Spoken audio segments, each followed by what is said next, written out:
પાટણ નગરપાલિકા પ્રમુખની કોન્ટ્રાક્ટરો સાથે સમીક્ષા બેઠક યોજાઈ। આઇકોનિક રોડ પર નવેસરથી પ્લાન્ટેશન કરવા કડક સૂચના।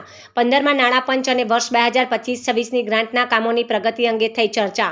વિકાસ કામોમાં આડે આવતા દબાણો દૂર કરીને જન સુવિધાના કામોને ગતિ આપવા આદેશ કરાયો હતો। આઇકોનિક રોડની લાઇટિંગ હવે બ્રહ્માકુમારી આશ્રમ સુધી લંબાવવામાં આવશે।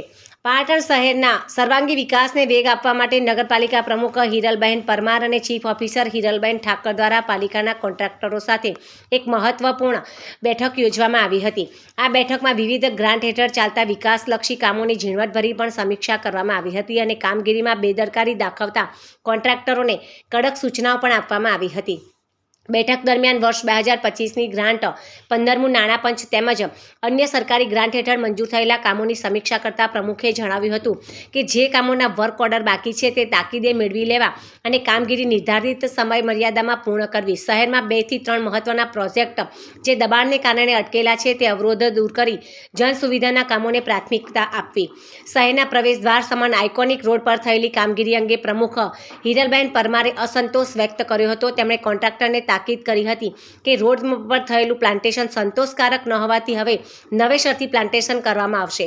રોપાયેલા છોડનો યોગ્ય ઉછેર થાય તેની સંપૂર્ણ જવાબદારી કોન્ટ્રાક્ટરે લેવાની જ રહેશે। આઇકોનિક રોડની સુંદરતા વધારવા માટે લાઇટિંગની સુવિધા બ્રહ્માકુમારી આશ્રમ સુધી લંબાવવાનું આયોજન હાથ ધરવામાં આવ્યું છે। પાટણ શહેરની આગવી ઓળખ ઊભી કરવા માટે આઇકોનિક રોડનું કામ મહત્વનું છે। તેમાં કોઈપણ પ્રકારની ગુણવત્તા વિહોણી કામગીરી ચલાવી લેવામાં આવશે નહીં। ટેકનિકલ અવરોધો અને દબાણો દૂર કરી વહેલી તકે તમામ વિકાસ કામો પૂર્ણ કરવા તંત્ર કટિબદ્ધ છે। જે અમારી આરસીએમ કચેરી મારફતે ગાંધીનગર ઝોનની જે મીટિંગ હતી એમાં જે 25-26ની ગ્રાન્ટ હોય, 15મું નાણાં પંચ હોય, એ જે વિવિધ ગ્રાન્ટો હોય એના માટેના કામોની સમીક્ષા કરવામાં આવી હતી।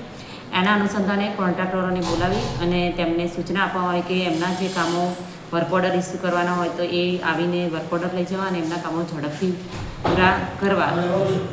એમના તરફથી શું પ્રશ્નો આવ્યા, ખાસ કરીને જે વિકાસના કામો કે કામ કરવામાં નડતર ઊભો એવા? એમને દબાણના પ્રશ્નો હતા, એ 2-3 કામો હતા એમાં જે દબાણના પ્રશ્નોના કારણે એ કામો થઈ શક્યા નથી, પણ અમે એ પ્રશ્ન પણ સોલ્વ કરી અને એ કામ પૂર્ણ કરાવીશું।